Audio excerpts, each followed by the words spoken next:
one show that they did like 4 episodes on, which was Red Wings or something. Okay. So, and we're live. We are? Well, we're not live, but we're on. We're recording. Oh, wow. I got the Mo to the Joe is here, right? Last week we had to do it.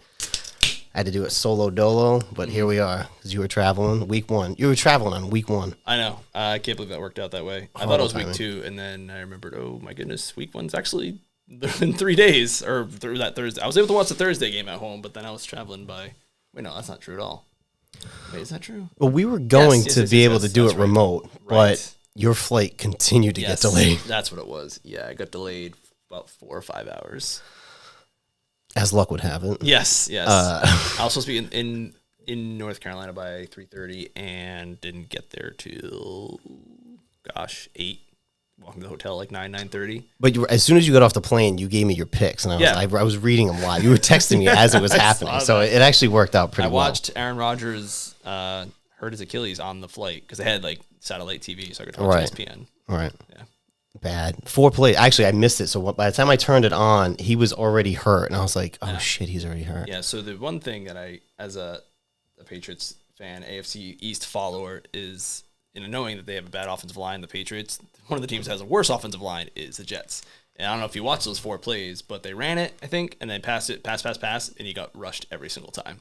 But there was something about the play itself, too, where it was like a special kind of cut block, and he was supposed to hit the quick read, and he didn't. He held it too long. Do you think it was a turf issue? That's like the hot topic is turf versus grass. I think it was like a 39-year-old man issue, personally. I think the Tom Brady 44, 45-year-old is going to be the the exception. Yeah, the exception, because you see all these guys, Roethlisberger burns out, Rivers burns out. Rodgers was not great the year before. I mean, it could have been because of the team, but Christian Watson's a good player. His running back, what the heck's his name? Aaron Jones. Yeah. So he had a good team around him. I expected the Jets to implode, not within 4 plays. Although they won the game and I lost my bet. So yeah. Yeah, that was. I was surprised that they won, but I think they won it more because of Allen was just literally fucking just flinging the football around. My favorite play of the game was when he fumbled the snap, recovered it, ran, and then fumbled again. He literally fumbled twice. That's like a Mark Sanchez type play, really. It was but fumble-esque. Not as, I don't know, gosh, that play. Just real quick, I'm sorry. My favorite thing about the butt fumble play, my favorite thing, I know you love this. Not the fact that it was Thanksgiving or that it was a broken play, but the fact that the play was after a timeout. If you go back and watch, so he got a timeout, called a timeout, I presume got the play call from the coach, and then messed up the play. Him or the running back, I don't know which one, but he did not look like he knew what he was doing. Either way, it was. He also had a play when he played for Washington that was like, I forgot about that, and I forgot what play it was. Like not as bad as the butt fumble, but it was pretty fucking bad. So anyway, we made our picks on the fly last week. Do you want to run through that? Or let's run through your checkered past of being an NFL fan. Let's start from the grassroots here. This is like really episode 1. Yeah. Episodes, you can say last week it's episode 0. Right. Gosh. Okay. So, earliest football memory is playing Tecmo Bowl. And I don't know, not Madden, I enjoyed Madden as a younger fellow, but Tecmo Bowl, I don't know if you remember Tecmo Bowl, but in the early 90s, there was a team who had just finished like 1-15, 2-14, had the number 1 pick overall. And that was the New England Patriots. And they were really, really bad in Tecmo Bowl. If you go back and play it, What year do you think we're talking about here? It's probably like 94-ish that I played it when I was probably 6 years old-ish. They were not good. No, they're terrible. They had just got the number 1 overall pick, I think in 93, early 90s, because I think I think they won the wild card in 94, but we had like an older version of the game. Yeah. We didn't have that. I don't think it came out every year. I remember Tecmo Super Bowl, but that was later on. Right. So I used to play that, and the Patriots, if you go back and play the game, you cannot pass, fumble everything. You cannot play as them. So in my childhood, my first memory of football, like watching an actual football game, was the 49ers in Super Bowl 29, again, round 94 against the Chargers. Yep. So I was just like, oh, I'll play them. They're red. I like that color. My cousin of mine, I think, liked them or liked their jerseys or whatever. So I just played them and just followed them forever. But like, I was always a Patriots fan as a child as well. Like following them. We used to affectionately call ourselves the Ticker Watchers. Like the game I was watching when I was watching the Ticker was always the Patriots. And like I always watched with my dad and stuff like that. And I had like some friends in school who were, 49ers fans, and I talked to them about it and stuff like that. But I always followed the Patriots. And then as I got older and friends, you stop seeing friends that you talk to, except for you. Right. I'm sorry. Yeah, right. But like I would get older and then watch the Patriots with my brothers and my cousins and get enveloped in like the Boston sports, That's fair. area. Like you growing up as a Redskins fan, you like had not a disdain for the Patriots, but you just had like, yeah.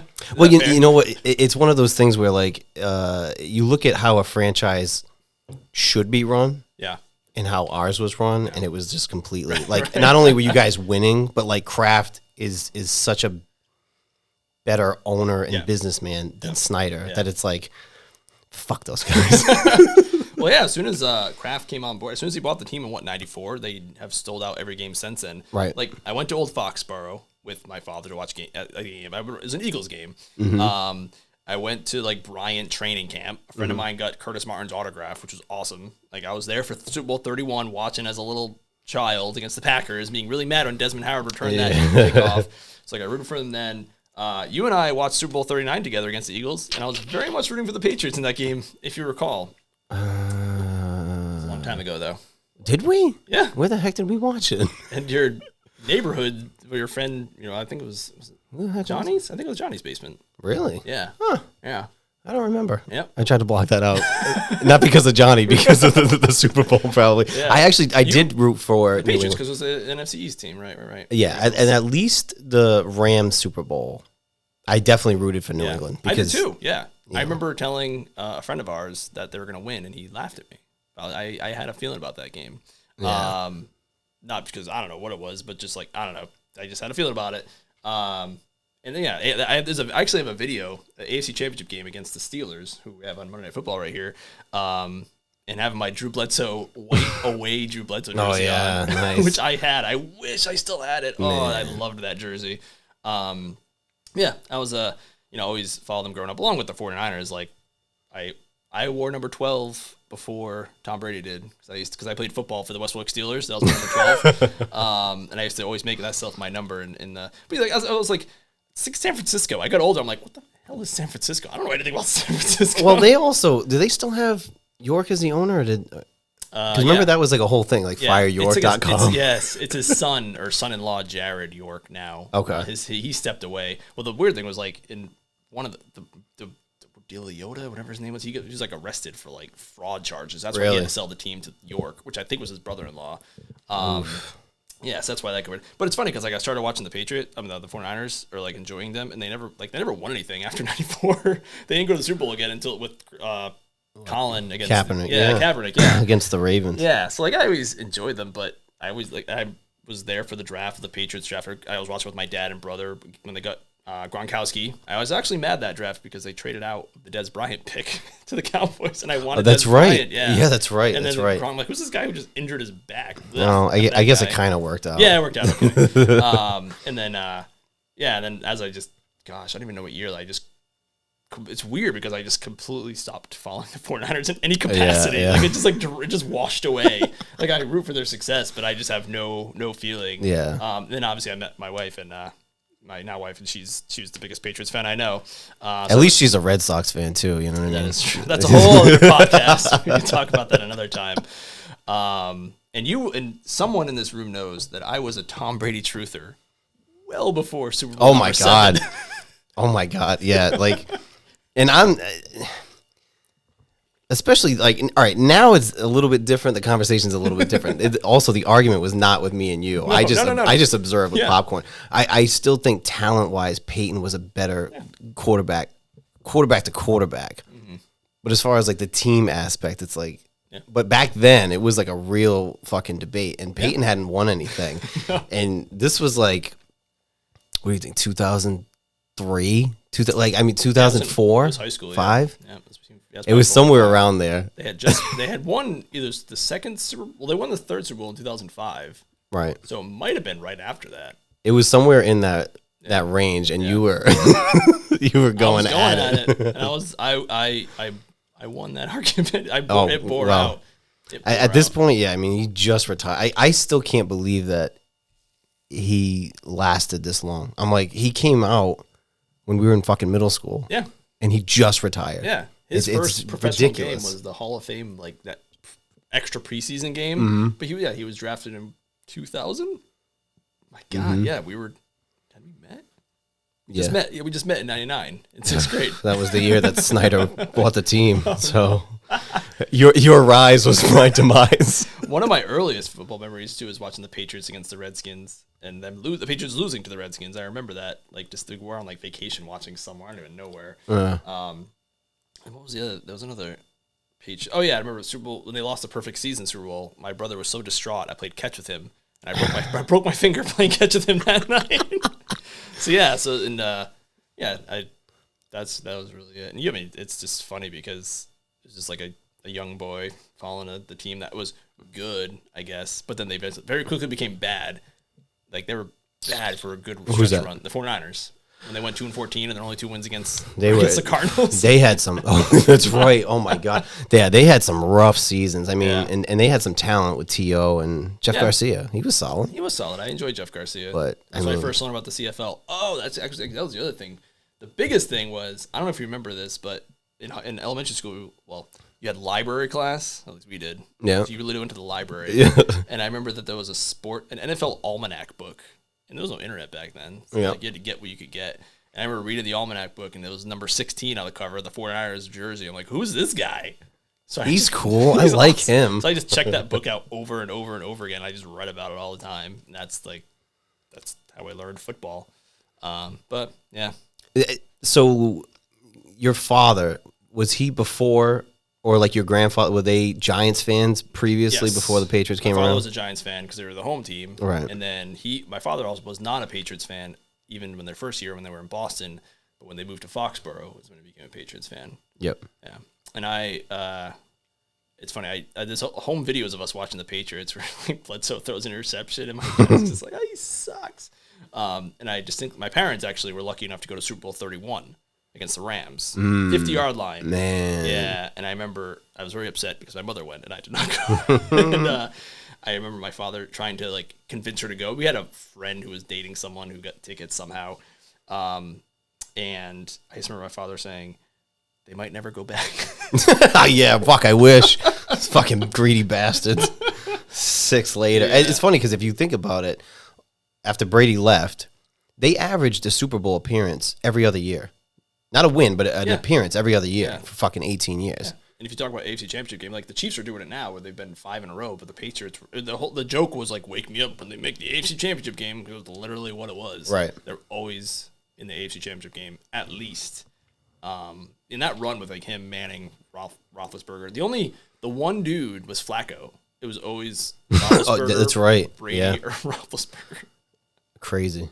Ridiculous. And now here we are in 2023, and they are... I have not stopped watching them, as you noticed, when Mr. Tom Brady left. That's true. The last 3 years. And you didn't switch sides. You can root for Brady's success, but like the people that were having like Tampa jerseys and shit, come on. I am not a believer in, like sacred cows, whatever. Like I enjoy looking back, I wish they kept him. Obviously, I wish they just paid him, but he was ready to move on. I think he was done too. The way I always phrase is, when I worked with a guy for like 9 years. We were like Brady and Belichick. I mean, like they were good.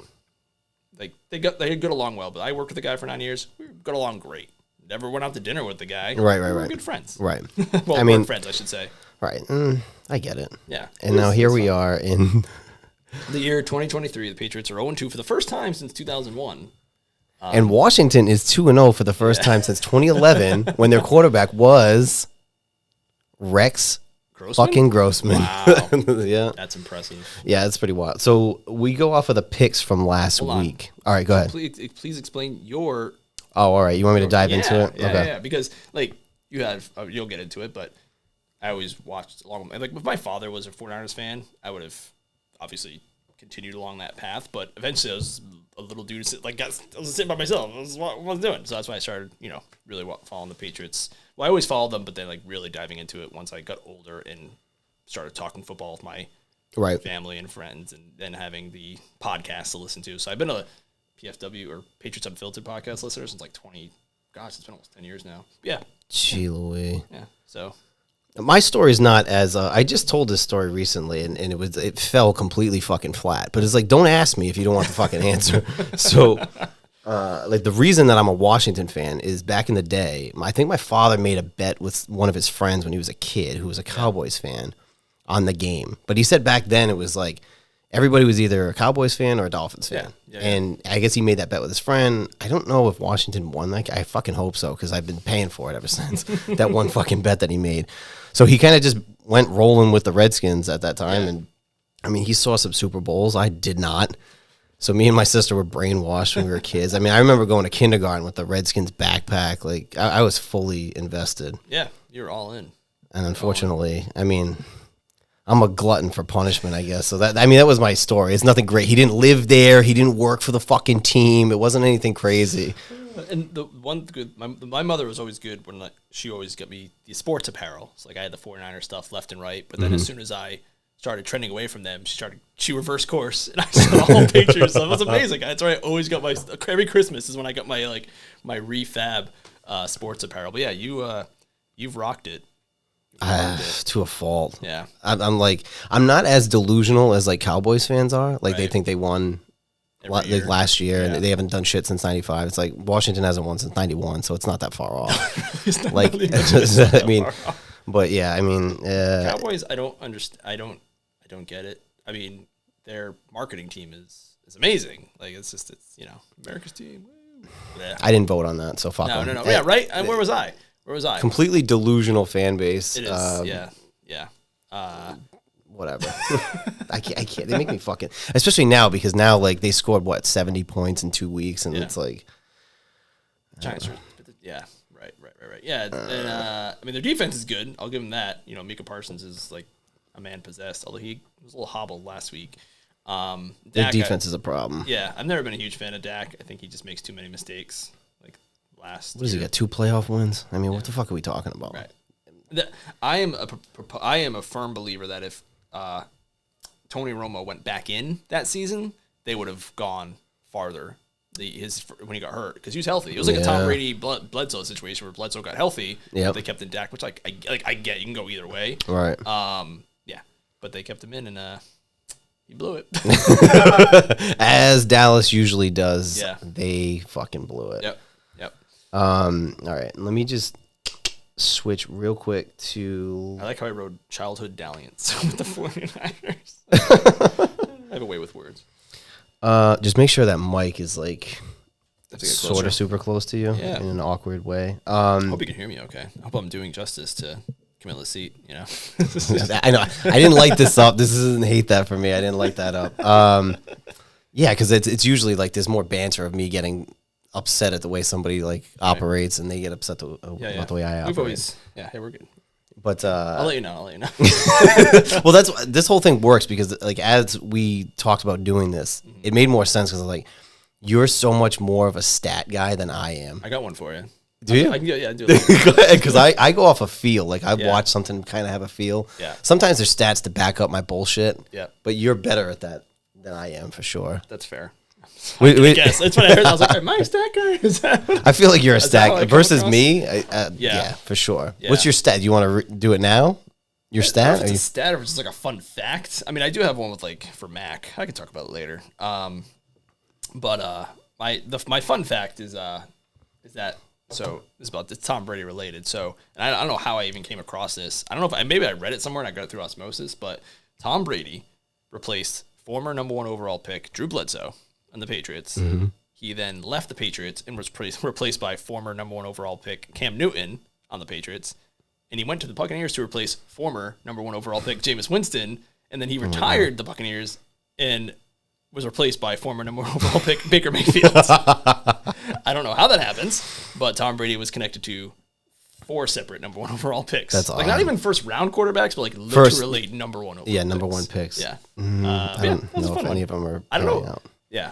Yeah, if any of them pan out yet. Well, Cam Newton, I have thoughts if we get into like Thursday Night Football, Monday Night Football from last week on some of these quarterbacks and their mobile tendencies. Okay. Yeah. Fair enough. All right, so running through last week or yesterday, because today's Monday, we're watching the Steelers and Browns right now. I think Carolina's on, but we're not watching that game. Yeah, it's weird how they do the staggered start. It's like 7:00 start and then 8:00 start. I don't understand why they want you to. I thought I liked it before when they used to do the East Coast game and the West Coast game. You could watch both.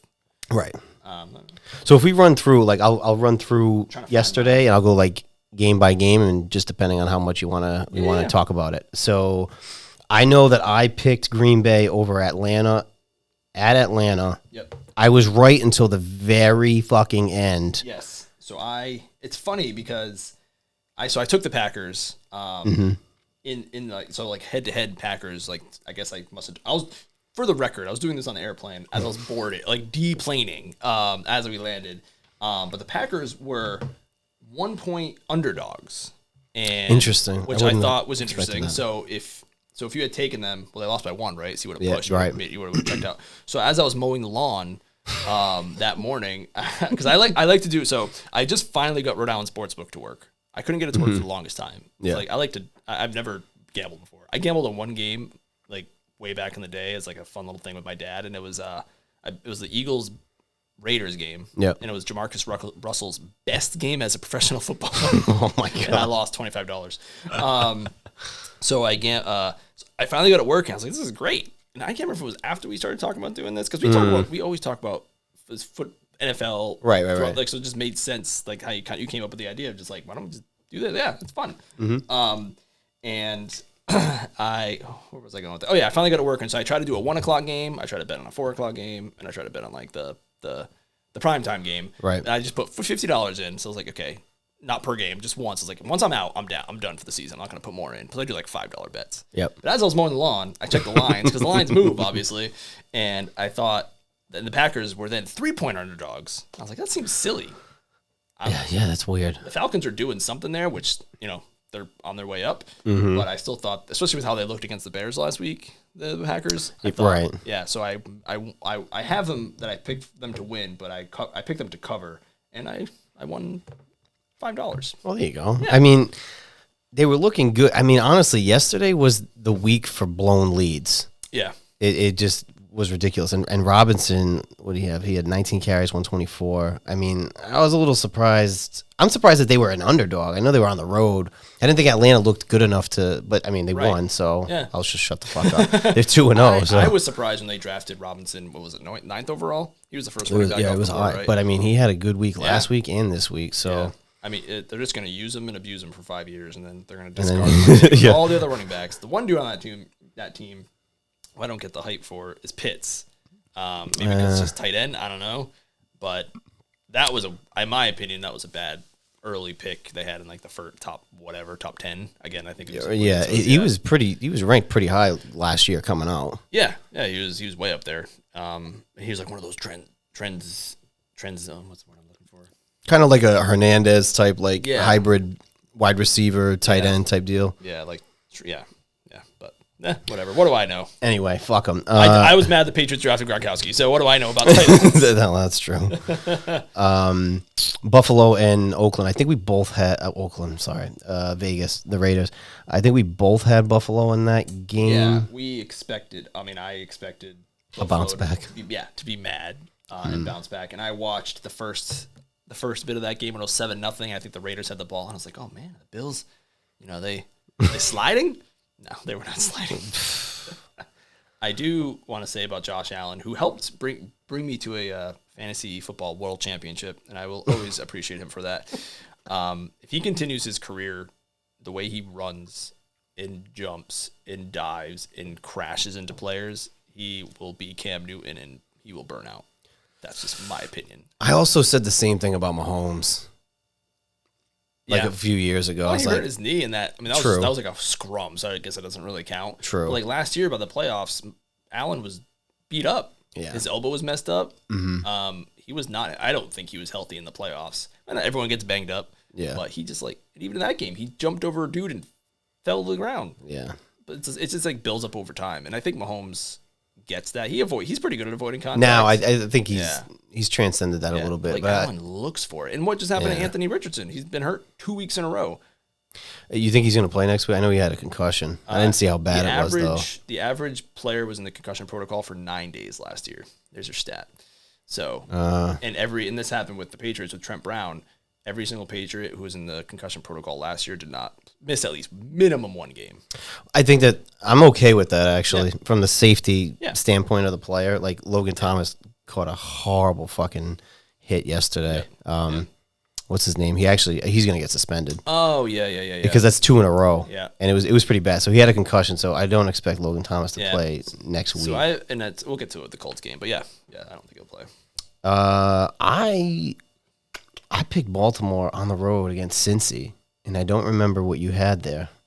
And it was a close game, but Bengals started slow last year, and they're starting slow this year. Yeah, so one thing that I heard, do I not have it here? I can't find it.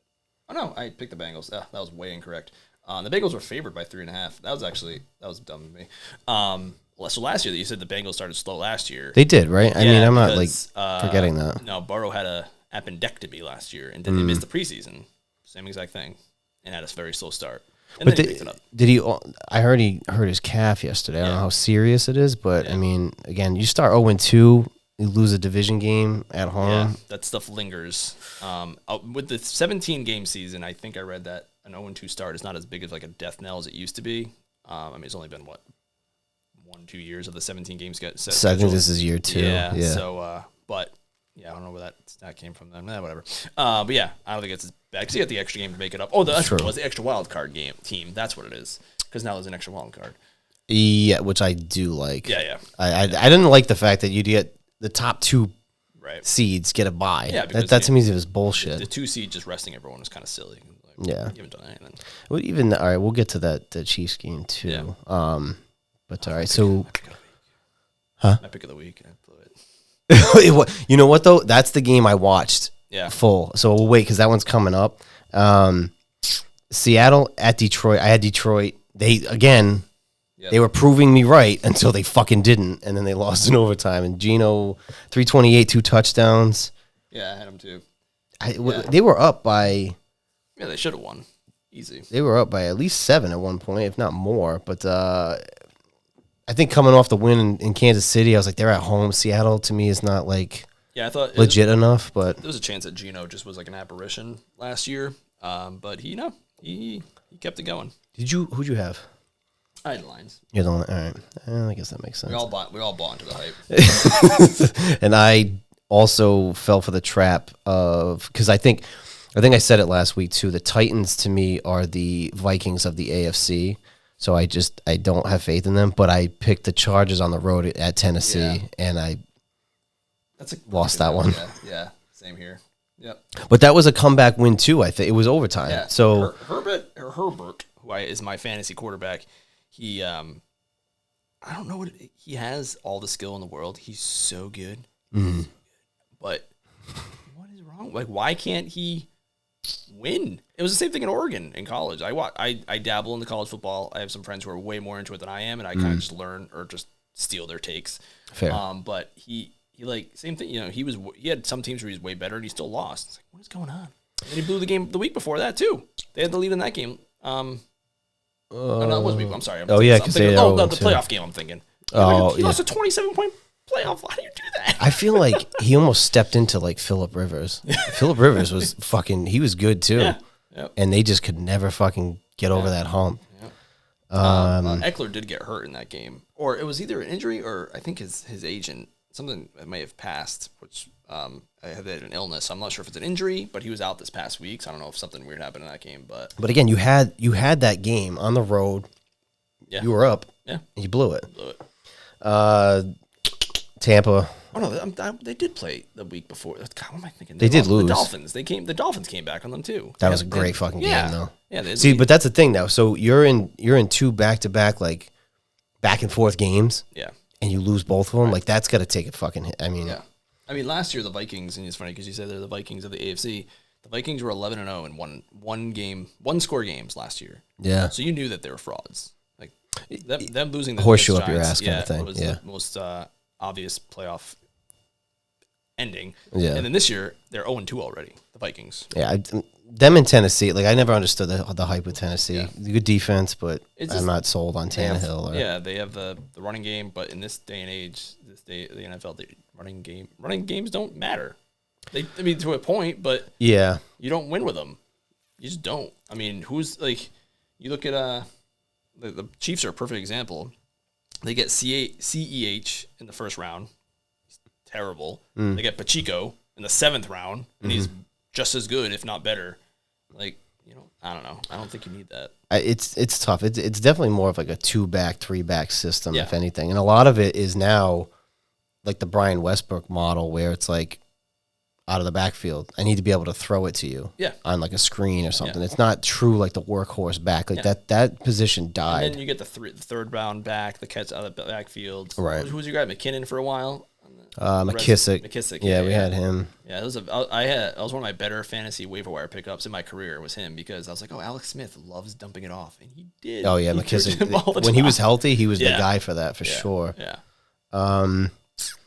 Tampa at home against Chicago. I think we both had Tampa. I took Tampa on that one. That was easy. Apparently, the Bears are just a free for all, and it's funny because I don't know what it is about Fields, but it seems like he has regressed. I watched some highlights of like the All-22, and he gets sacked. It's like it's his fault. Like he holds the ball for like 4 seconds and just runs into it. That was one thing I think I talked about it last week, but I wanted to bring that up is like what do you think about Fields moving forward? I always want if in that class, I mean, I'm very attached to that class because it was Mac Jones's class, and I wanted Fields. I was very upset when the Bears traded up to take him.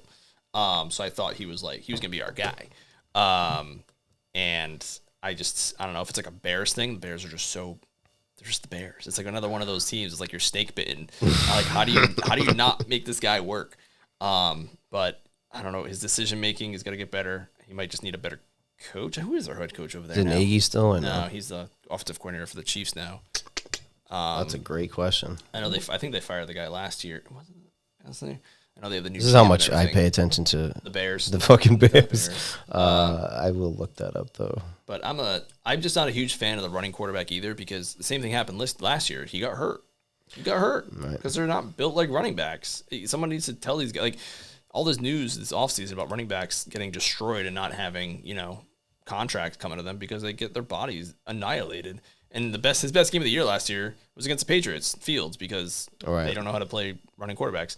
Although they changed it up a little bit this year, but I hope he does better. But he has the tools, but he makes nice throws. But I don't know if his decision making is terrible. But it is like Chicago in a way. Sorry, but it is a little bit of a black hole of an organization. Yeah. But it's different to be a mobile quarterback versus I want you to be able to run when you have to, but I also don't want you to rely on that. Yeah, I'm not a fan of design runs or like get down and slide. And the reason, the only reason the Patriots were in the game against the Eagles in Week 1 was because Hurts didn't slide. He just ran right into Peppers and got the ball popped out. If he just slid, we wouldn't even be here. But see, there's guys like Daniel Jones, I think, is really good on the move. Yeah. Russ is really good on the move. I disagree. Really? Yeah. You should have seen him yesterday.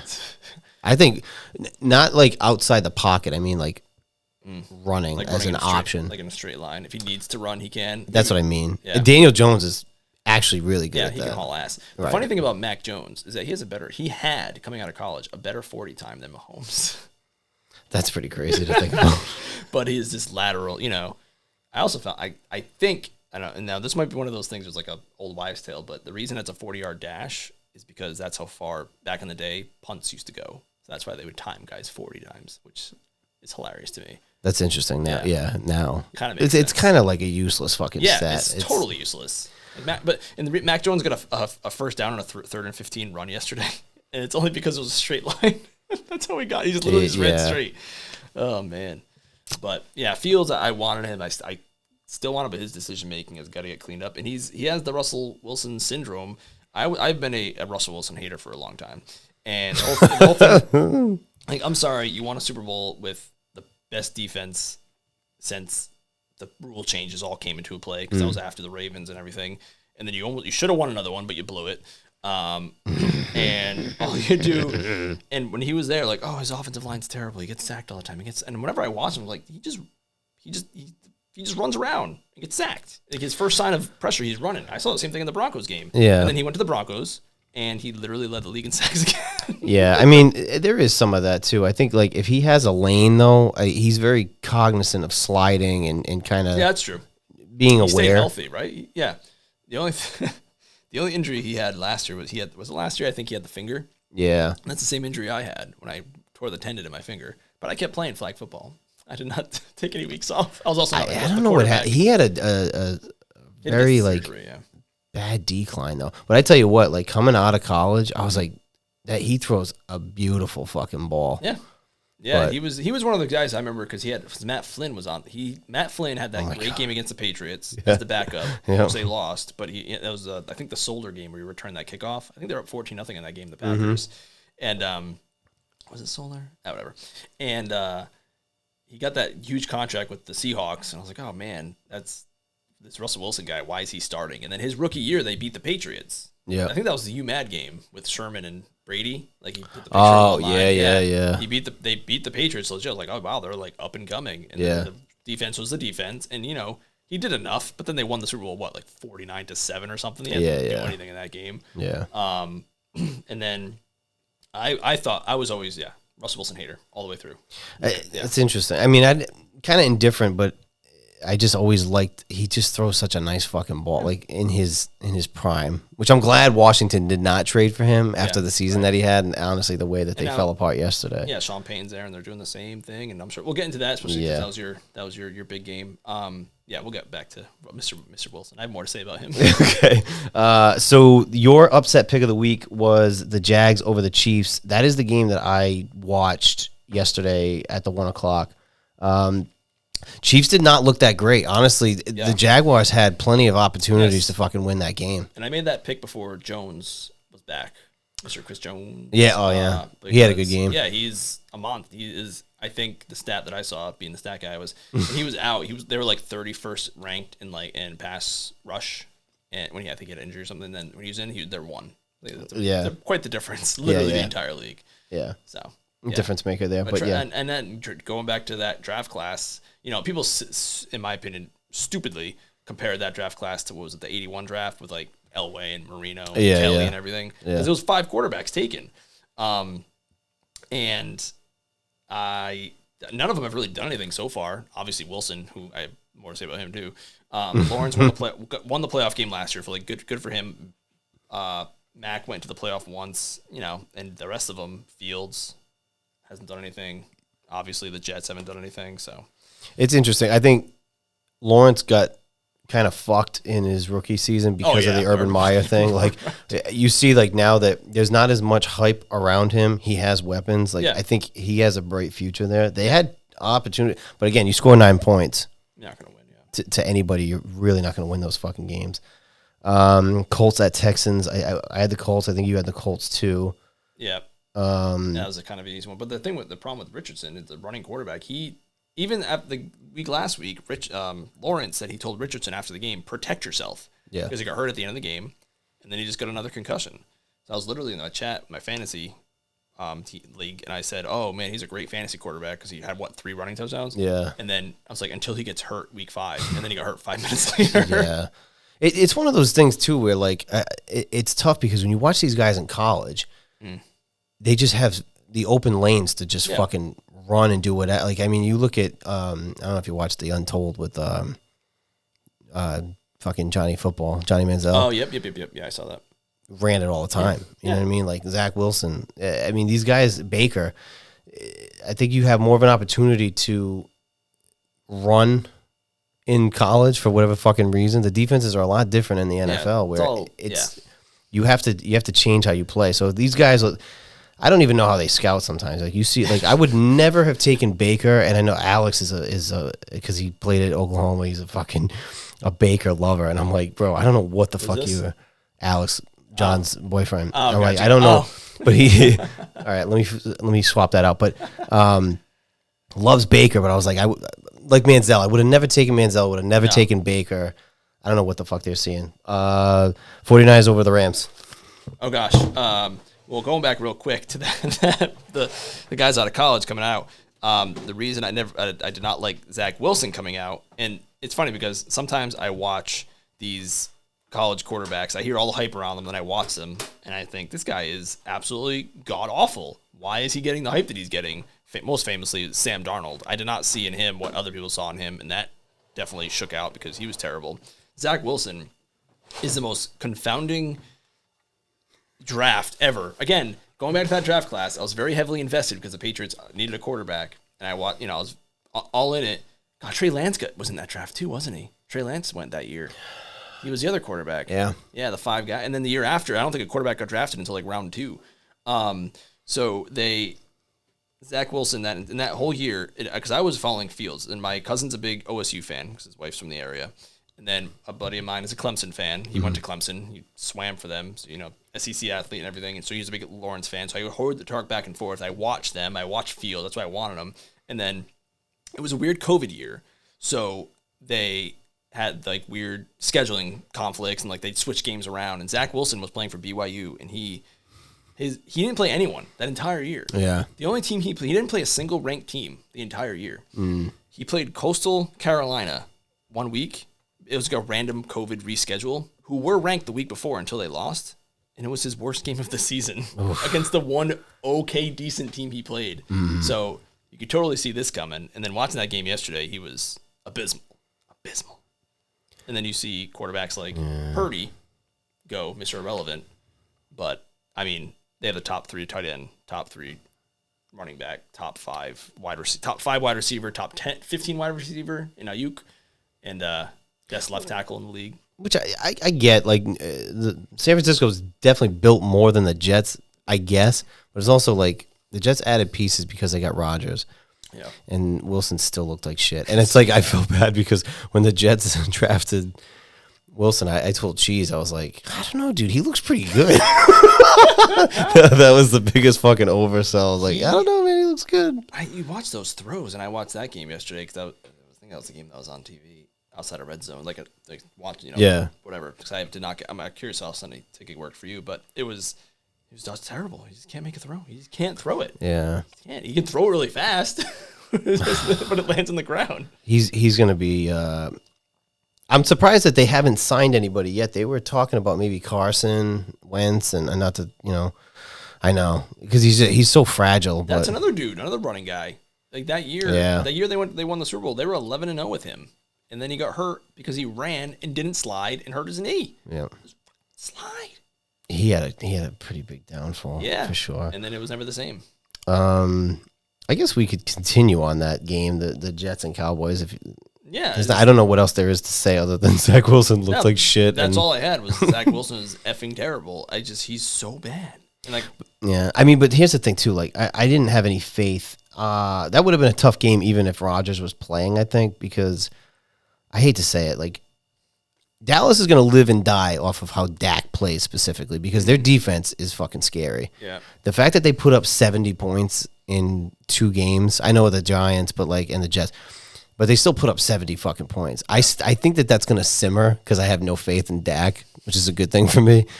But I think that the Cowboys are going to live and die on how Dak plays because their defense will keep them in games. Yeah. But they have to score, and Dak can't fuck up. Yeah. That first game, Brandon Cooks looked really good, but he got hurt. So that's a huge. He's 29. He's been in the league for 10 years. He's on like his 7th team, which is insane. But he's still associate number 2 to CD. But they did say on the broadcast, I think it was Nance or Romo that said that McCarthy kind of because what's his name is gone. The quarterback, offensive coordinator, Kellen. He went to coach elsewhere. Oh, he went to the Chargers, but he was their offensive coordinator for the longest time. Yeah, not Kevin O'Connell. He's at the Vikings. Oh, why can't I think of his name? I don't know. But I feel like I know. Anyway, this. he left, and they said that McCarthy like rewrote the offense to like cut down on interceptions and like tough, those kind of plays that lead to interceptions. Okay. Yeah. So we'll see. I also have no faith in Mike McCarthy, but that's just Also true. If you're talking about wasting quarterbacks, he wasted Rodgers. Kellen Moore, that's what I'm thinking of. Okay. Yeah. He's gone. He's with the Chargers now. So. Gotcha. Yeah. I had the Niners over the Rams on the road. Actually, the Rams kind of surprised me because I didn't expect them to actually be in that game. Even when the 49ers were bad for a bit there, like when and that always annoys me when a team's good, but then their quarterback gets hurt. When like Jimmy G got hurt and they become fake bad. And they go and get Nick Bosa in the top 5. God, it's just so annoying. They just, But even when they were bad, they would beat the Rams. They've always owned the Rams for whatever reason. Yeah. And also, it was a home game for the Rams, and I'm pretty sure I read that like the 49ers had way more tickets than them fans because it's L.A. I feel like this is it for them. I don't think they're going to have much success this year, and they're going to blow it up. Oh, the Rams? Oh, I yeah. think so. Yeah, they finally have a first-round pick this year for the first time since like 2016 or something insane. Ridiculous. They went all in. Good for them. They won it. But that's the risk, though. That's like when Denver got Peyton. It's like, is it worth it? You want right. My thing is, and beggars can't be fucking choosers here either. Right. But like, I would rather have sustainable success versus. I'd rather be competitive every year and try to get over that hump than to win one and then fucking suck. So you would rather have 10 years of just 10 years straight of playoff success, no Super Bowls, then one Super Bowl, and then 10 years of misery. But Remember, and also as an adult, not like a child when you can't remember it. Yeah, that's fair. I mean, I would rather have a Super Bowl, but it's like I would want. Not that you can pick, but like I'd rather have a Super Bowl the right way. I'd rather have a team like the Patriots or the Chiefs. Well, I mean, I feel like they have sustained success over the course of time. Yeah. Versus like Denver, they had fucking one. Like that was it. They had two seasons with Peyton, and they won one and lost the other one. And then like where the fuck are they now? Right. So it's like that's fair. And the Rams did go to the other Super Bowl against the Patriots. Was it 51 or 53? Super Bowl 53. Yeah. They scored 3 points with Mr. Goff. And you know what? The Lions should have won that game, but he did throw that really bad pick six, so that's on him. Yeah. Go back to that game. But, gosh, that was the most boring Super Bowl of all time, which is amazing because Super Bowl 51 was so wild with the comeback and the Falcons. I mean, they did have some success, some sustained-ish success, and then but the reason they had that success is because their late round draft picks, the Aaron Donalds of the world, the Cooper Kupps of the world, all worked out really well. If they didn't draft so well in the third and later rounds, then they wouldn't have had it. But I would, flags fly forever. It is a great question though. Like, what would you do? It's tough because obviously I'd rather have a Super Bowl, but if I could also pick, I would rather be somebody who's competitive, at least making the playoffs to get to that position to win versus like sell the fucking farm to get one. Yeah. It's like, well, it would be nice to get one, but then it's like, are you going to fuck us in the future by doing all that? Think of all the coffee mugs you could buy. I mean, that's true. That 91 apparel is getting fucking old. Actually, the biggest comeback yesterday that wasn't Washington was the Giants over Arizona. And I was like, we played Arizona in week 1, so I got a good look at them. I was like, not bad. How bad the Giants played in week 1, I was like, Arizona's got this. Yeah. And I was right until I wasn't. Something tells me that someone got a phone call on the call. Like, you're supposed to tank. What the hell are you doing over there? Because it looked like, and my cousin was watching too, and he's like, it looks like they just gave up. They just stopped. It was so odd. Now, what was it? So they were up by 20-something. I know it was at least 20 to nothing. I know that. It might have been 23 or 27. It lost 31-28. Yeah, okay, so it must have been 20. It was probably 20. It was 20. Well, at least 20. Yeah. I mean, but it was awful. It was awful. And they whatever. But gosh, yeah. Someone got a phone call. What's the kid's name? I think it's like Caleb Williams. I think is the big quarterback coming out this year. that everyone wants. Kyler Murray. I was also a Kyler Murray hater. Yeah. 6 feet under. Yep. He's another one too where I wouldn't have taken him. Yeah. I'll be honest, I wouldn't have taken him. Another running quarterback injured, like not just the ACL, but the year before that. It's not even just like the one explosive injury that gets you. It's like the ones that just add up. And he was knocked to shit. Yeah, and he like his rookie season, he looked okay, but I'm like, I'm not sold on this fucking guy. I'm telling you. Yeah, and they had all the weird holdout stuff. And like, make your money. I'm all for it. But when you have like your agent doing releases and saying like, oh, the team won 3 more games with him. Yeah, and there was already issues with the coach last year. I was like, I'm not really sold on this guy. That's right. Yeah. All right, actually, the last 2 games to talk about that just so happened to be this. It's actually funny because you mentioned the Manziel show earlier, and it just shows how wild history works. Because Cliff Kingsbury was their offensive coordinator for, I think it was or head coach. Was he? Was it one of the other? No, I think no. He was offensive coordinator. I think which he was coordinator too. On the job at Oklahoma or something. Which then boosted, or maybe gosh, I might have Oklahoma wrong. Well, USC or something, and then it boosted him up to. Yeah. Oh, no. Texas Tech, because he had Mahomes. He had Mahomes as his quarterback. Did he really? Yeah, as the head coach. Jeez. So it went from Manziel to him, and then he goes got the NFL job, and then, I don't even know where he is now. He did get signed by somebody, right? Yeah. He went somewhere. I never knew this, but there's a weird clause. So, like, whenever a coach gets fired, and they always say, oh, they have X amount of dollars left in the contract, they're expected to try and get another job. So when the Panthers got rid of Rule, is that how you pronounce it? Matt Rule? He had all his money left in the contract, but they knew he was going to land on his feet in college in a minute. So they just didn't care. And I think he's at the right. So what is that money just doesn't get paid, or it's or it gets transferred or something? I think it gets I don't know. Does it get forgiven? I don't know. I think it might get forgiven, or just like the contract just gets torn up.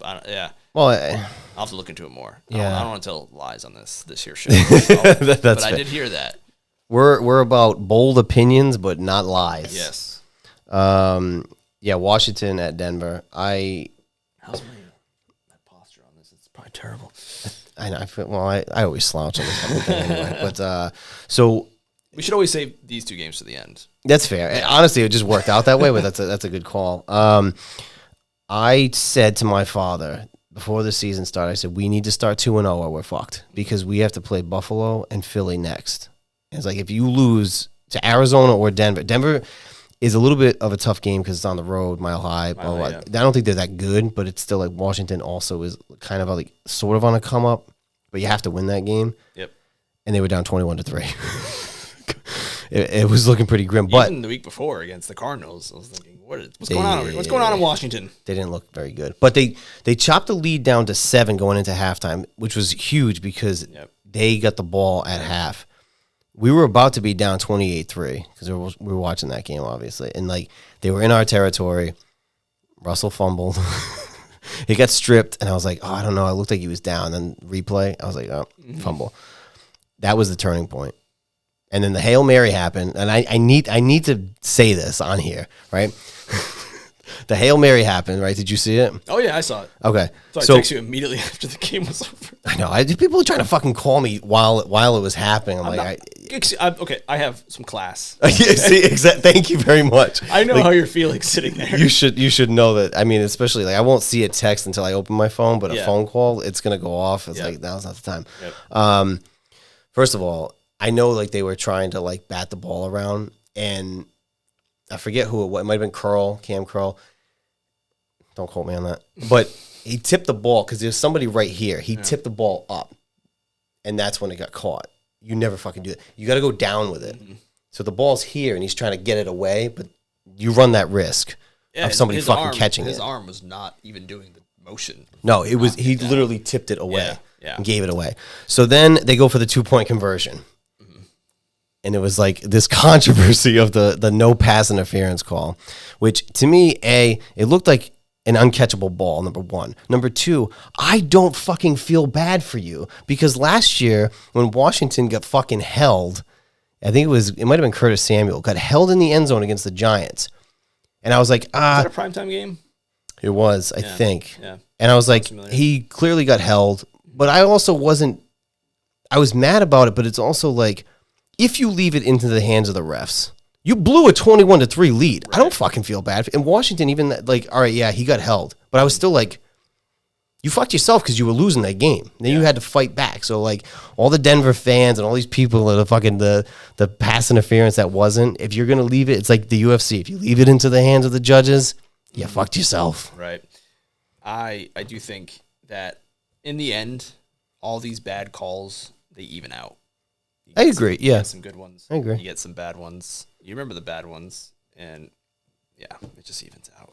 I have my own ref thoughts on the Patriots game, but I was reading that people think that the refs hate Sean Payton because of the whole pass interference controversy, because he essentially forced them to review it for a year, and the refs just didn't care and did whatever they wanted. Yeah. Although that goes back to the other controversy of the Rams get cakewalking into the Super Bowl because of the terrible no call on a pass interference. But yeah, you're right. Yeah. Don't leave it in the hands of the refs. That's usually how I'm about it. Mm-hmm. Make a better play call. It's 2 yards.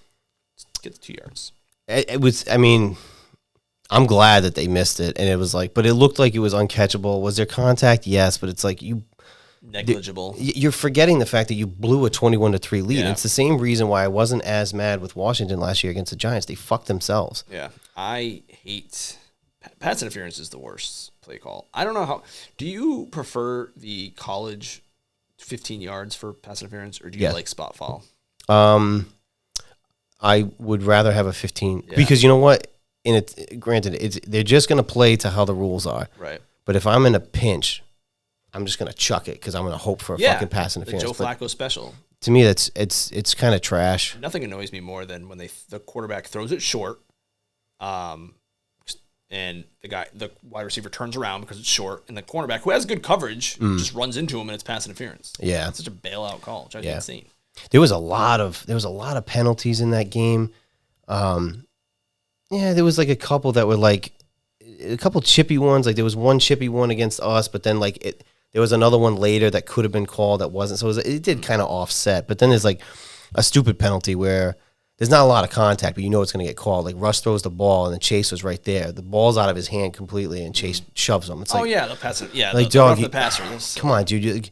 You got to be smarter about that. I mean, that's true. Some of the roughing the passers are like a little ridiculous. But if the ball's not in his hands and you're shoving the quarterback, you're going to get flagged for that every time. When they first introduced those super, softs, I guess, like some of it's so bad. The whole putting pressure on him as you land on him, I don't like that one. Annoys me. But at this point, like you said, it's been in the league for 4+ years now. These guys have gone through high school and college, and they know what the rule is. You got to play to the rule. It is what it is. The quarterbacks make the money. Sorry, right? It is what it is. Right. So just keep your hands off them. But I did watch that game, and it was lucky because I think the Bills game was a blowout. Obviously, it was like 38-10, and I said just go to another game, and thankfully it finally went to that one. So I was able to watch the end, and it was a good amount of it actually. And as a certified Russell Wilson hater, I was just saying how much I hate him because he just runs around. And my wife Jess she made the best point when they traded for him. Fine, that's fine. But then they gave him that contract. Yeah. Said, why did you give him that contract? She said, why'd you give him that contract? He hasn't even played it down for you yet. Yeah. And he was on the decline in Seattle before they made that trade. Yes, and that $245 million contract has not even kicked in yet. It doesn't kick until next year. So I wonder what it's, like if they do decide to cut him, is it guaranteed? Denver's going to fuck themselves. It's like a $39 million salary hit, cap hit, just on that alone. I told her I'd give her credit for that. She wanted because we're watching the game. She's like, we talk about this. You need to think. Oh my god! And even that game, every time he feels a hint of pressure, he just runs. And then he threw it the Hail Mary, and I said he's not even going to reach the end zone. He didn't. And then as soon as I saw that ball go in the air, I said, "Oh no!" I know, because I was like, "Oh, it's going to be short," and then they keep fucking batting it around. Like volleyball. The biggest difference in that game from the start to the finish was Washington's front four on the line. They even said it on the broadcast. So like, we haven't said Jonathan Allen's name, Chase Young, Montez Sweat. We haven't said any of their names, and that was the difference. They were getting killed on the ground, but then that was the opposite happened in the second half, and they lit it up. they had the pressure on him the whole game. So, and I appreciate you picking Washington. You didn't have to do that, so that was nice. And then I was honestly on the fence about the Patriots game because they were at home in a primetime game. I'm like, okay, it's Mac. The Patriots are in a weird, funky spot. But I was like, it was a totally homer pick for me. It was also, they never. But it was a winnable game, even at the end. Yeah, they should have tied it. It's tough. Yeah, I mean, also Bill Belichick knows how to contain Tyreek. Even though he got his touchdown, he did, but he wasn't going to have a 200, 300-yard game at the end of week 1. Going back to when he was with the Chiefs, they shut them out in the first half of the 2018, 2019 AFC Championship game. Yep. So he knows how to contain him. I mean, they wound up scoring like 28, but he knows how to keep him corralled. You can only do so much. But that was the weirdest game because I don't know. I know you had issues watching it with the local game or whatever. Actually, before we get into that, how was Sunday NFL Ticket? How was it? How was the experience? There's a little bit of nerve behind it on certain games because, which they've always said this for the ticket. It's every out of market game. Yeah. So then I got very concerned yesterday when I was like, oh fuck, are we going to be on the local 4:30? And I was like, all right. Luckily, there was still 2 games on. There was the Jets and then there was the Giants at 4. And I was like, but I told my father, I said, when we play New England, I said, you're not gonna be able to watch it because he doesn't have cable. I don't have cable.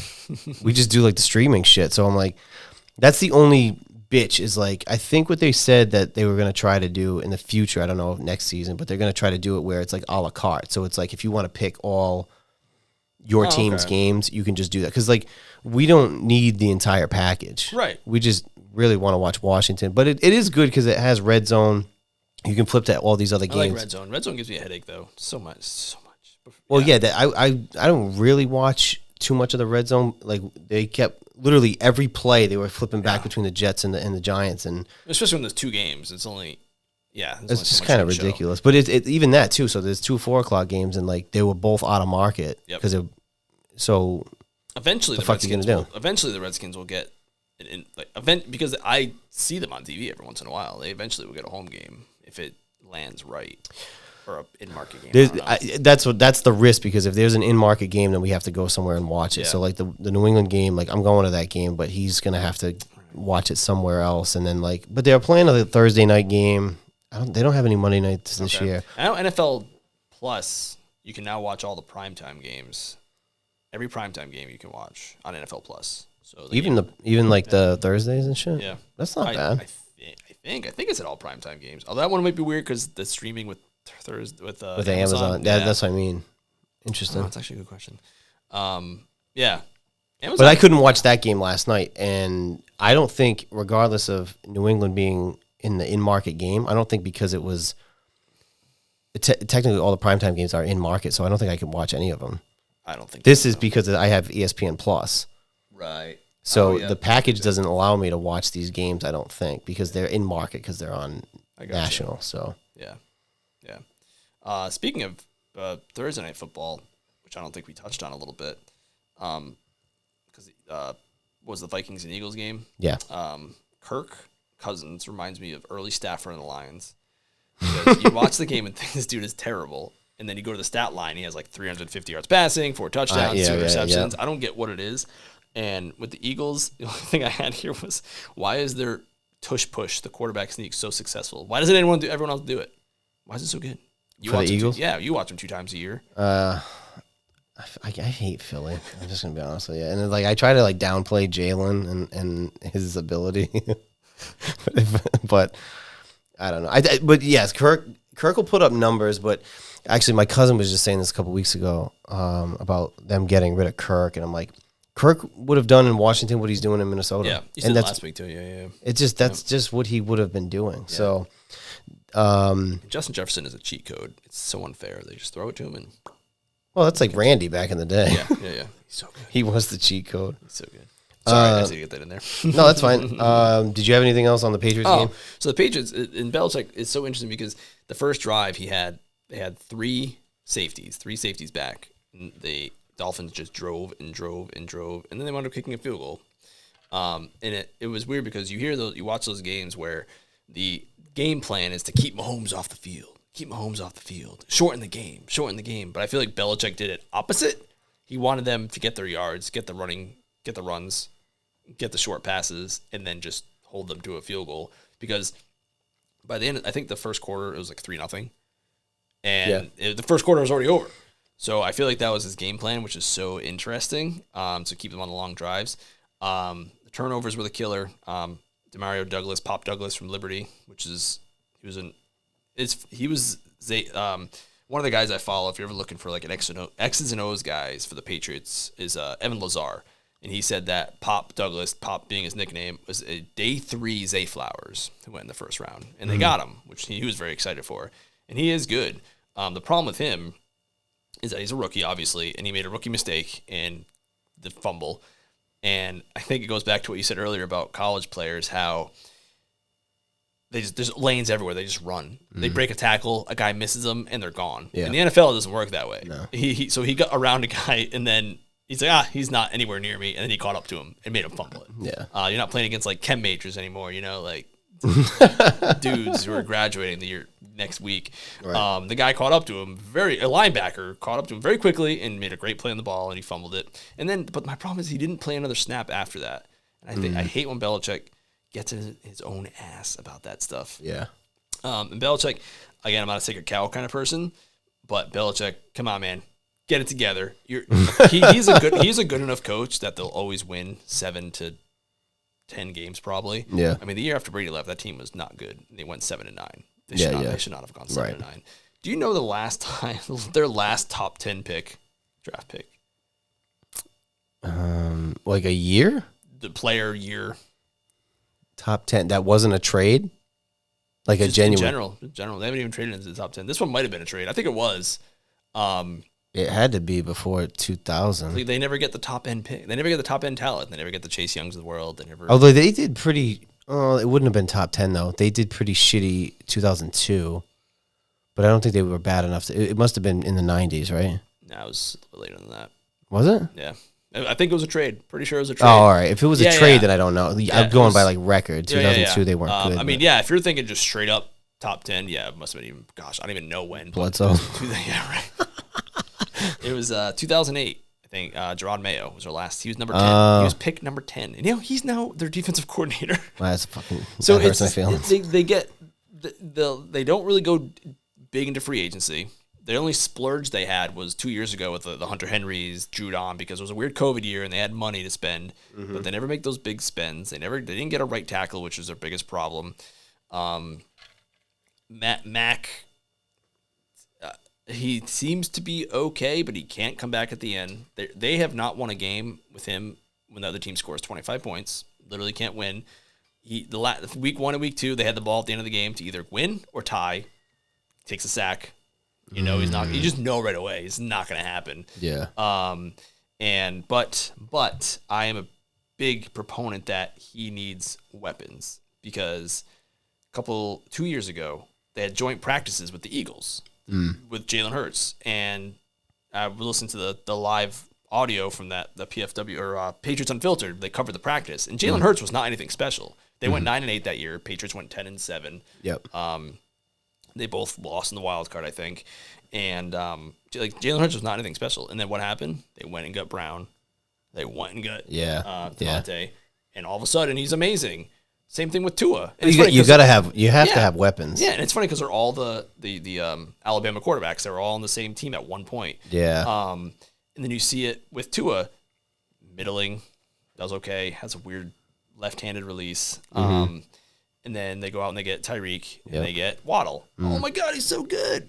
His wide receivers are open by like 10 yards. Right, you got to have weapons. Yeah. Not every quarterback is going to be like the Bradys and Mannings of the world. They're going to be able to make their receivers to some extent. You got to have guys that are talented enough. And they brought in coaches to build the offense around them. What's this gentleman, the Eagles guy's name? What's the coach's name? Something. What, Sirianni? Sirianni, yeah. And then McDaniel with the Dolphins. They built it for them. Yeah. So, last year was just a joke. I'm glad we didn't record this last year because that was the frustrating. And even with that god-awful team and having a defensive coordinator be your offensive coordinator and offensive line coach at the same time, they probably should have gone to the playoffs. That's fair, but I mean, that was just like, why are we doing this? Yeah, it looked like they're deal. Yeah, it looked like it looked like me playing Madden. They're just picking plays out of a hat and just going for it. Right. It was terrible. And the offense now, even though they only scored 17 the week before, they scored what, 20? You can see it's better, and you can see it's building towards something. Right. Hopefully they have a nice, next week against the Jets, they rebound a little bit. Oh, yeah, that's coming up on the week 3 picks. You want to go into the fantasy recap? Oh gosh, How many leagues are you in? Just in 2. Okay. 2. I'm in Cheese's league, yep. which is banana crazy with the kicker. I don't know if you want to go into the scoring. I actually love it because it's so ridiculous. You know what though? Like at the end of the game, if it comes down to a field goal and it's like, oh, we're gonna kick, like Washington tried a 59-yarder, and it's like, it's fair. Those should be worth more points to some extent. But I did notice too, like maybe it was last week. I don't know I think it was that league where I'm like, the running backs. I think it's like something like per yard or something. I'm like, I don't know what the point is, but it's like it's all the way up. Yeah. And I'm like, one of the running backs that I was playing against, I was like, he didn't even fucking do anything, and he had like 30 points or something ridiculous. I was like, oh, that's weird. But the kicker thing, I actually kind of think it's pretty funny actually. It is kind of funny. The more I think about it, it's funny, and it's it's fun. It's fun. It's all about fun. At the end of the day, it's all about fun. Because if it was a money league, and I've told him this, if it's a money, I'm not doing it. Right. I'm only doing it because I'm in 2 leagues too. That one, and then me and Cheese and Greg are in another league with oh my god, other people. I won. Oh, I didn't talk to Jessica about this. I won by less than 1. On which that league? Yeah. Who did you play? Jess. Oh, did you? My beautiful wife. Yep. I won by literally like less than 1. Oh, that was this week? Yeah. Oh my goodness. I forgot. Gosh, we haven't even talked about that. Yeah. Because I told her we were playing against each other. That's funny. Or was that week 1? That was week 1. I was going to say that. That was week 1. Okay, why am I getting a notification? I don't like, so fantasy's a fun thing. I don't know if you want to go into, we should go into history on fantasy a little bit. I don't know what a lot of time we have. We got as much time as these lights will fucking. What'll happen is like this one will die, and then I'll put a new battery in, and then if that one dies again, then I'll just put this light on. Well, I gotcha. This is a work in progress. We're in a studio, but we're trying to work through it. But so anyway, go into your fantasy. So I've been doing.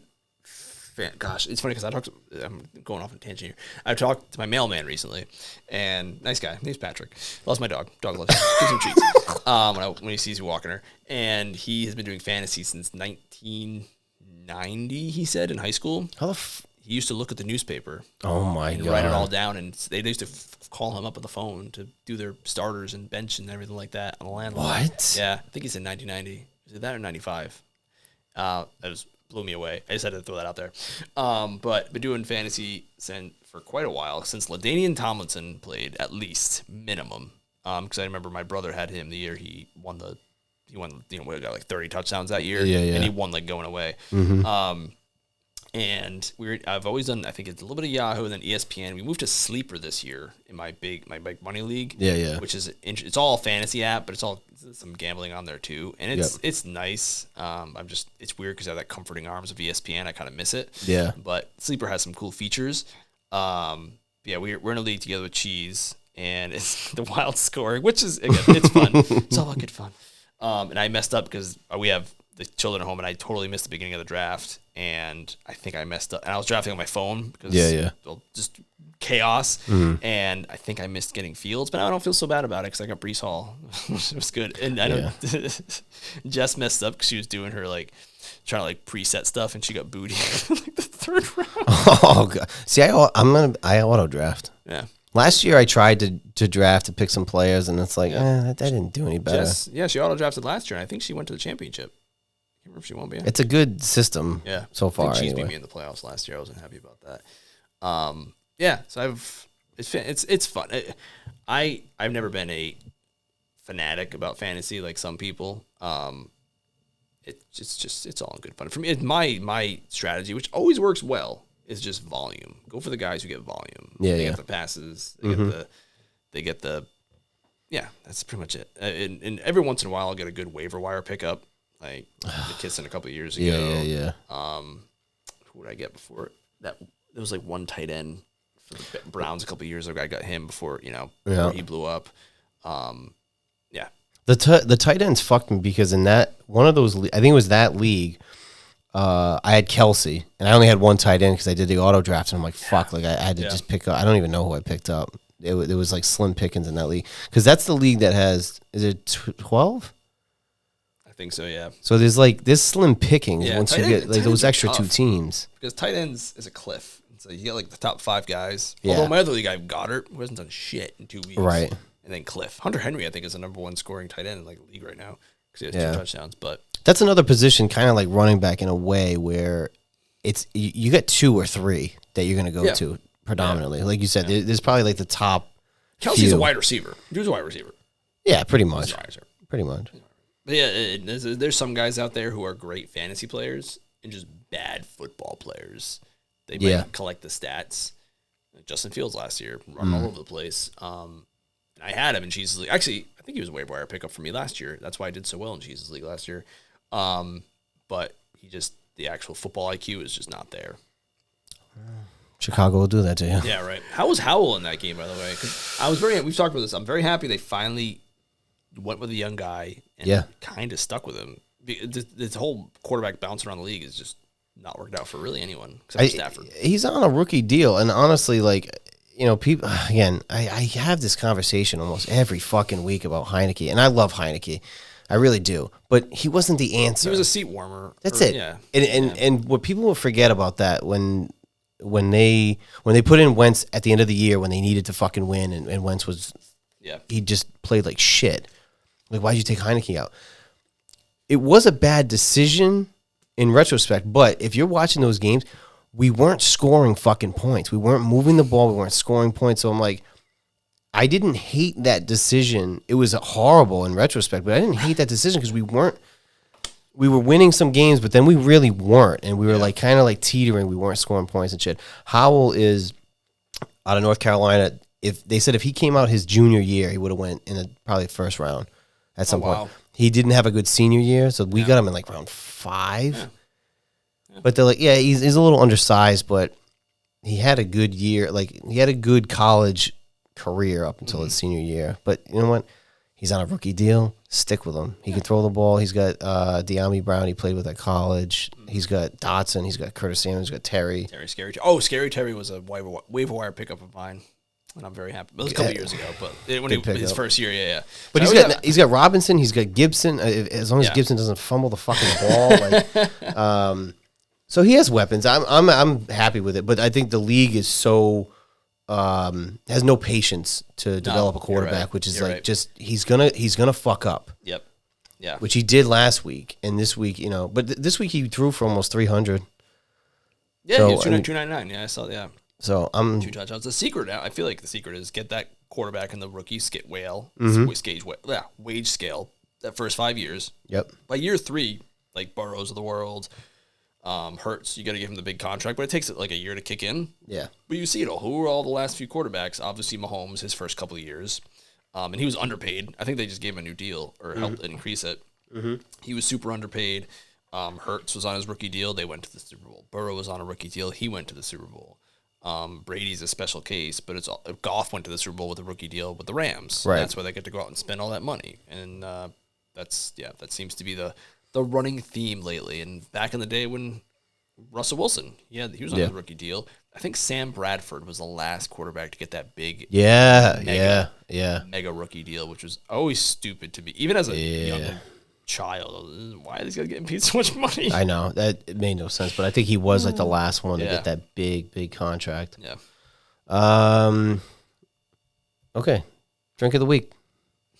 I have my Gray Sail Brewing of Rhode Island Little Sister Session IPA.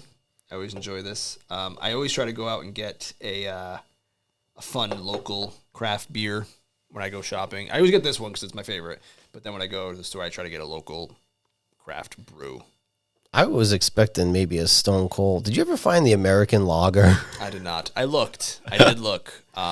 Whenever something comes out, so I get my wife likes the tequila, so she likes the Jonas Brothers tequila, so I got that one. Or was it? I think it was Jonas Brothers.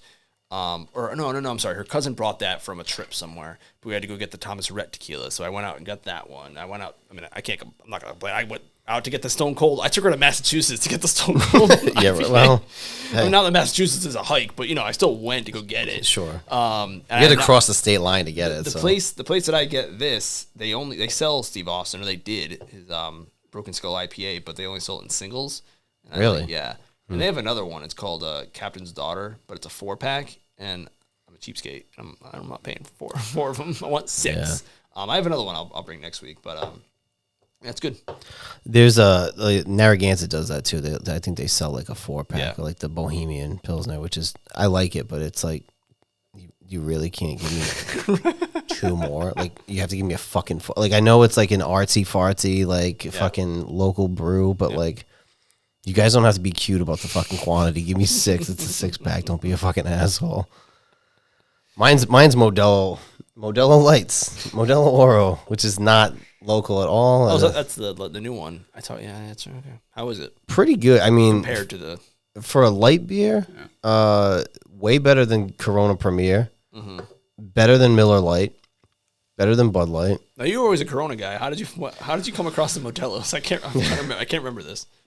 I was a Corona guy when I was living my Dominic Toretto life. Well, the problem is with Corona is like this fucking skunked 50% of the time. So then I was like, fuck this. I'm going to switch. Like, I like Mexican beer. Yeah. So, like, I'll do Dos Equis, I'll do Pacifico, I'll do Tecate, whatever. But I'm like, Modelo, I switched to Modelo. And I do Corona. Like, if I go places, a lot of times they don't have a lot of Mexican options. I'll go Corona. Sometimes I'll actually go with the Whalers instead. To get away from because Corona's just like 50% of the time it's skunked. Yeah. Anyway, I'll have something different next week, I swear. Let me hear your money pick. Wait, week 3 money pick. Oh yeah, I just gave it to you like, and I'm actually gonna. Well, before you turn the recording on. So this is good now that I'm not on an airplane and just throwing it out there. So I think I told you I wanted, oh gosh, I already forgot.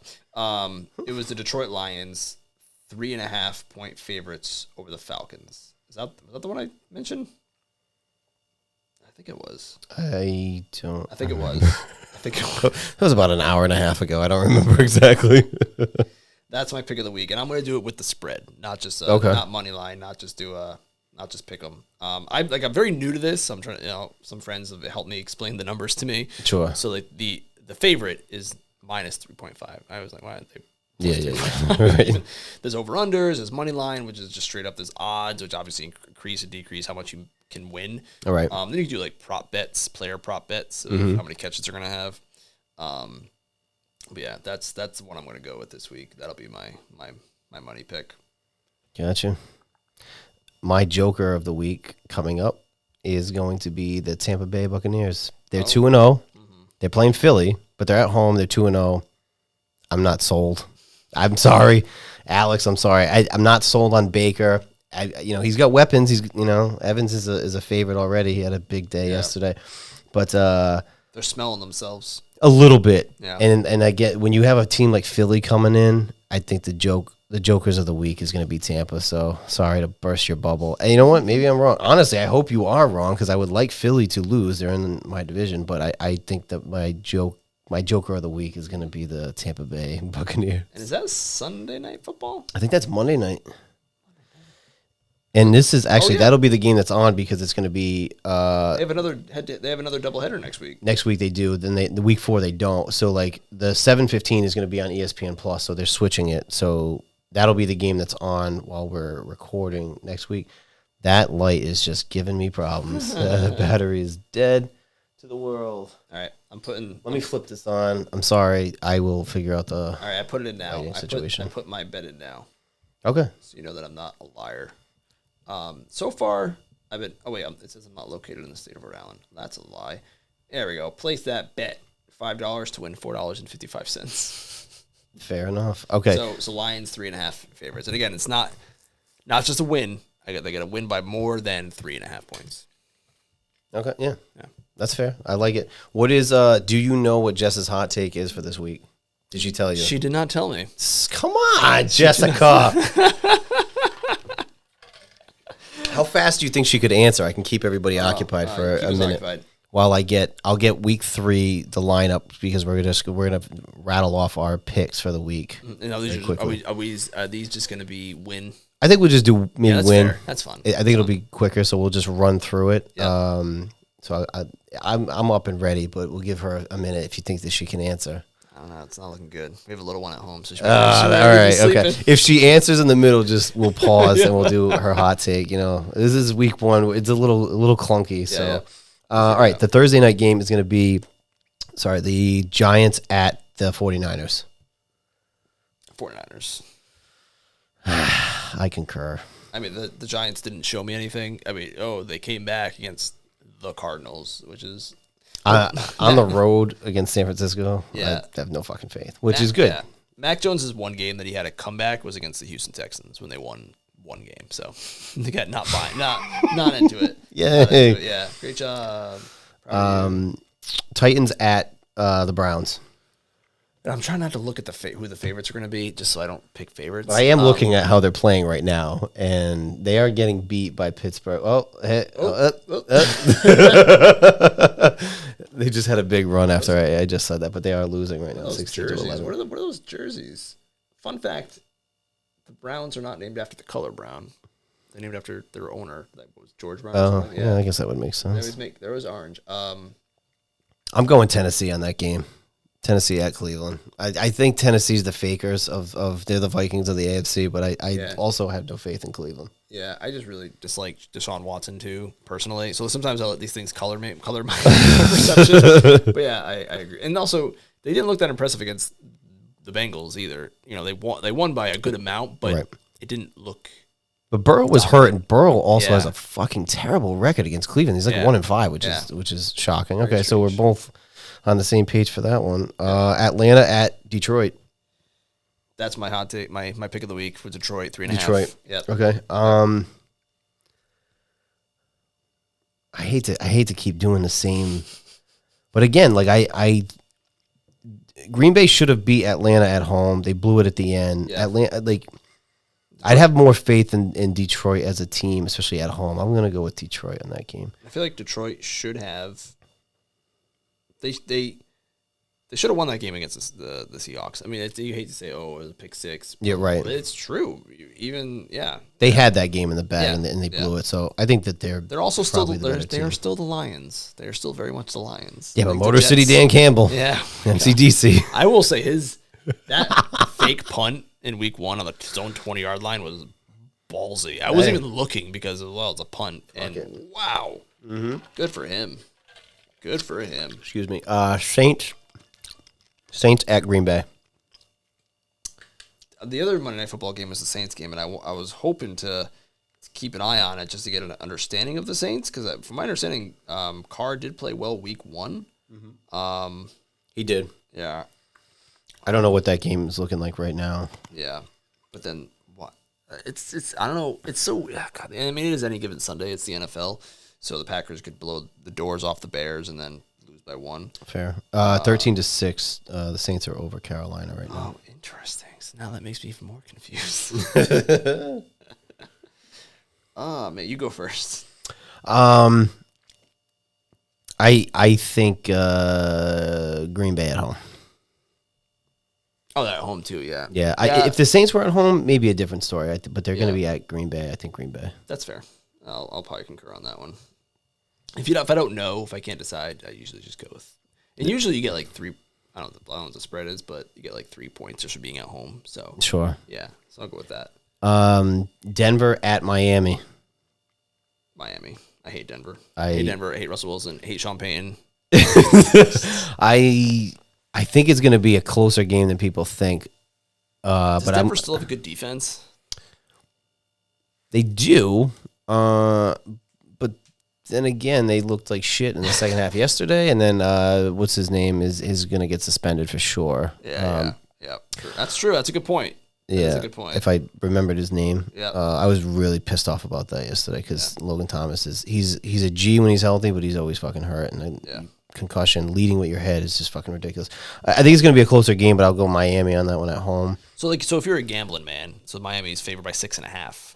Do you think you would take Denver to either win or lose by less than 6.5. No, because I say it could be close, but it could be like 7 or 10. It could be like 30-23. Like, yeah, it's a close enough game. You know, like maybe it's tied. They pull it out at the end. Yeah, I mean that's the whole reason for the spread too. Is so you're not just this team is better, so they're gonna win. So yeah, right. Yeah, but that's all.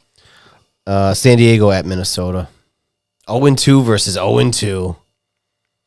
Oh, the Chargers. God, I'm so sorry. See, it's like the Raiders and the fucking Rams and the Chargers. See, this is. I feel like as much as Kirk Cousins took the baton from early Matt Stafford, not so much later. I mean, the 1 year Matt Stafford. Sure. I feel like Herbert is teetering that line. Herbert has way more skill, but the whole not getting over that hump is tough. And this is going to be a tough game because the team that goes 0-3, their season might be done. Yeah. So I have to go with Herbert. He is my starting quarterback in my money league. Got to go with him. And interestingly enough, right now, this is a pick'em. There's no favorite in this game. I understand why. I'm gonna just to differ. I'll go with Minnesota at home. Mm-hmm. At home's fair. They are 0-1 at home. They lost. It's tough because I think the Chargers are the better team, but Vikings at home. And I think Eckler will be back too, which will help. He missed week 2, which is never great. Fair. He's like the best running back in the league, so yeah. New England 0-2 at the Jets 1-1. I take New England. Not even a homer pick. Just Wilson's that bad. And Belichick owns Wilson. I agree. Sorry, Cheese. I'm going with New England on that one. If Rodgers was there, I would probably have some different picks for you guys throughout the season, but I think New England's probably the better team. You're at home, though, but I'm going New England. Yeah. Buffalo at It's Washington. not like they're traveling far. It's like a 4-hour bus ride. So That's fair. Buffalo at Washington. Oh, gosh. My heart says Washington. The line is 6.5 for Buffalo. It is 6.5. Yep. If I was gambling, I would say Washington to cover, but I will say Bills to win. I forget there's a whole terminology for it. My bias pick of the week is going to be Washington. Goes 3-0 at home against Buffalo. I'm hoping for that. I mean, it would help you guys out for sure. Houston at Jacksonville. 0-2, 1-1 Jags. Yeah, 9.5. That's a big spread. Yeah, that's a big spread. That's gonna be to win Jacksonville for sure. Yeah. Divisional game. Man, the Texans haven't really played that well, even with what's his name, the new quarterback. So yeah, I'd say Jaguars to win. I think Jags at home. They have the weapons. Yeah. Texans, they might be on the up and up though, but like 9.5 is a lot of points. That's if I was doing doing it against the spread, I'd be a little bit concerned. But then again, sometimes those games are more of a blowout than that. But I'd be a little bit concerned. But I'll go with the Jags at home. Yep. Colts at Baltimore.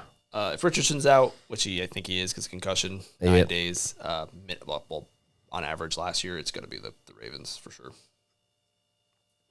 I might even pick them to cover 7.5. See that's where it gets funky is that if it's the 7.5 because then it's like 7.5. It's usually got to be around either touchdown and 2, or it's got to be a touchdown field goal to win. That 7.5 gets funky. I'll go with Baltimore though at home.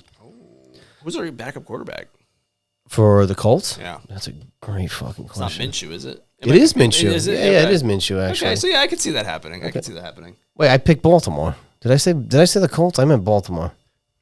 You meant, hold on. Timeout. They used to be the Baltimore Colts. Did I say Baltimore? Or did I say, I meant the Ravens. Did you say? Did I mess up or did you? If I messed up, I apologize. Listen back. I meant the Ravens. Who's at home? You did say at home. The Ravens are at home. Okay, maybe my brain. And we weren't even alive when the Colts were in Baltimore, so I don't know how I messed that up. Sorry, that was my mistake. But it is Minshew, so I could see it potentially covering just because he could pull something. But just for the record, I am picking the Ravens in that game. Carolina at Seattle. Carolina's getting beat right now. They're 0-1, potentially going 0-2. Seahawks 1-1. They almost lost to Detroit.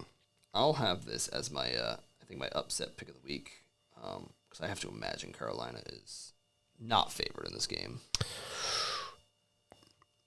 It actually, there's nothing listed in this game. I can't find them.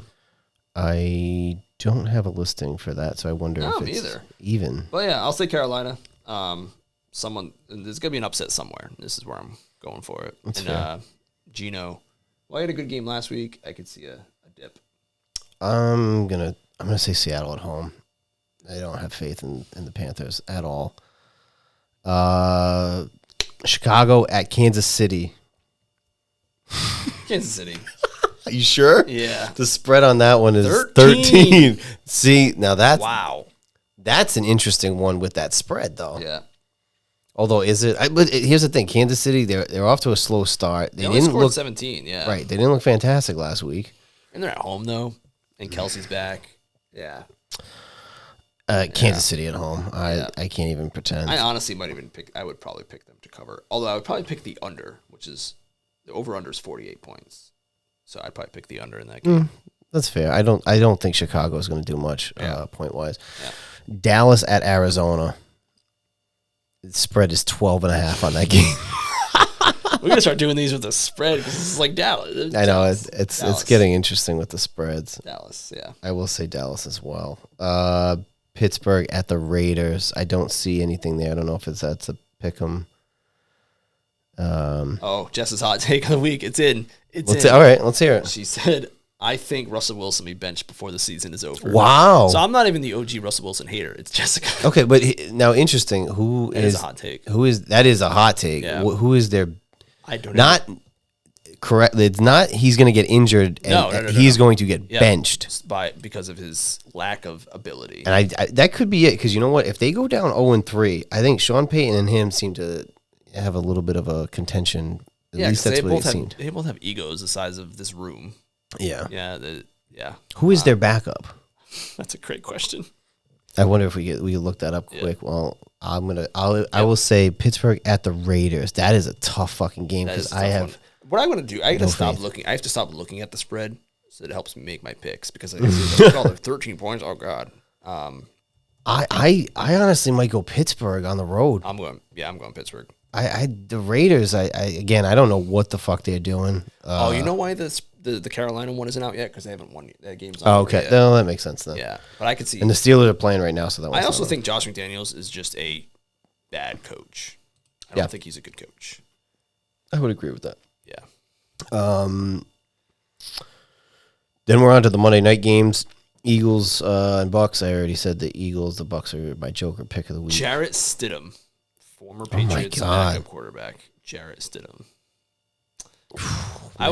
I was convinced. Well, that's not entirely true, but I remember thinking, Jarrett Stidham. They just drafted him in the 4th round. Yeah. He's the backup to Tom Brady. He was engaged to this daughter of the Houston Rockets CEO. He's not going to take a lot of money. It's going to keep going forever. And that's an and then that failed. I like that hot take though. I'm interested to see if gosh, she thought of that on the fly.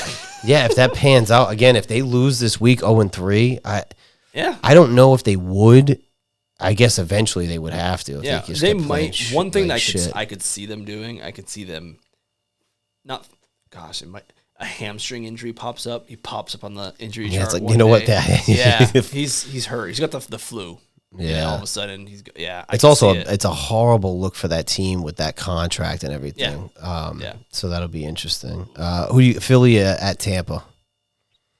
That's Philly, definitely. Okay. That one. Yeah, that's your Joker of the week right there. Yeah, Philly by 5.5. Favored by 5.5. Last game, the Rams at Cincinnati. If Burrow's out, dun, dun, dun. The Rams. If Burrow's in, Cincinnati. Again, because it's that's Cincinnati's favored by 2. I don't know, man. You lost to Cleveland. 0-2. They are at home. They might be 0-3. But they're another team, though. I think, like you said, 0-2 might not be the kiss of death as it used to be, but 0-3 is where you got to start fucking thinking like you're having some problems. I might say the Rams. Their backup quarterback is Jake Browning. He's a rookie from Washington. Okay. I don't think I've ever seen him throw a pass ever. So yeah. So who are you going with? I'm just gonna say the Rams. Okay. Especially if Burrow's hobbled, but the Bengals are playing for their lives. This is a tough one. That's a tough honestly game. don't know. That's why I hedge my bets and say if he's out, the Rams. If he's No. Yeah, I'll say the Rams. Okay, so we differed on 2 games. We differed on Carolina at Seattle. You know what? Put me down for the Bengals, so then we differ on 3 games. Okay, 3 games. That's fine. And then, so that game, Carolina at Seattle. I had Seattle. You had Carolina, and then I had the Vikings at home against the Chargers. So that'll be interesting to see. That's legitimately a toss-up, legitimately, and they're both fighting for their lives. So that'll be a real good one. So outside of the 2 games that are playing right now, my picks from last week, I think, including the Thursday night game. Let me just double check what I had. I think I had a decent week. I was 10-4 outside of these 2 games. Mm-hmm. I won't go into the whole thing, but I mean, we had the picks last week. I think the couple that I had Arizona. Yeah, and like that would have changed things. But 10-4 is that's why Arizona's going to, because they probably would have won the spread. I'm guessing. So, yeah. So that's where that's where like the spread like separates the men from the boys. Yeah. But that's all. You can't just. I mean, you can do money line pick 'em. So but you just get the odds are worse, so you don't make as much money. But it's just tough because you see the Bears and the Chiefs, and you're like, oh yeah, the Chiefs are going to smoke the Bears, but are they going to smoke them by 2 touchdowns? Right. That's where you start thinking about it. I'm not good enough at it to figure that out. If I did like picks based on the line, it would probably be like a couple games here and there. But to do every pick based on the line, we have to do a lot of fucking thinking. That's where you're like, and we don't have time for that. We're doing this on a Monday night for next week's game. Like, there's so much shit that could happen and injuries and whatever. So, but yeah, all right. So those are our picks for week 3. Lock it in, and then we'll be back. You got any other hot takes before we wrap up? No, I think that's all I got. Patriots better win on Sunday because again, 0-3, not great. And if I have to watch Zach Wilson beat the Patriots, I'm very upset. I just get these feelings about players, and he's definitely one of them. That's stupid face. That's fair. You have a lot of quarterbacks that you don't like. That's fair. you don't like Rodgers. You don't like Wilson. You don't like Russ. You don't like Deshaun. Correct. You don't like Dak. And I did not like Rodgers before all this weird, going out into the desert for 40 days and 40 nights thing. He just always was like a front runner to me. But there was also like that weird comparison between him and Brady. When it's like, it's even worse than him and Manning. I never liked it. He, won Super Bowl, and that could have been more McCarthy than him. But then he got the new guy, and they were people forget they were 15-1, and they lost the divisional round. They blew it. Yeah. They were the 1 seed 2 years in a row. Blew it. They were a little bit of the fakers. Yeah. I thought that he actually had a good year last year from the team that they had. Like, they almost made it, which was like shocking because they looked like dog shit. They looked dead in the water. But yeah. All right. So anyway, like, comment, share, subscribe. Next week we'll be back for the review of week 3, the picks for week 4, your money pick, my jokers, the hot take. I like that hot take. She better have one ready though, so we don't have to do it like on the fly. Although she answered pretty quickly, so that was we'll good. see. That was good. We'll definitely have more to come on that. And just more football to watch. I'm curious. It's fun just talking through it and seeing what our thoughts and gut feelings are, and get more. I'll see if I can get more stats. So you're the stat guy, and I'm the feel guy. So until next week. See ya.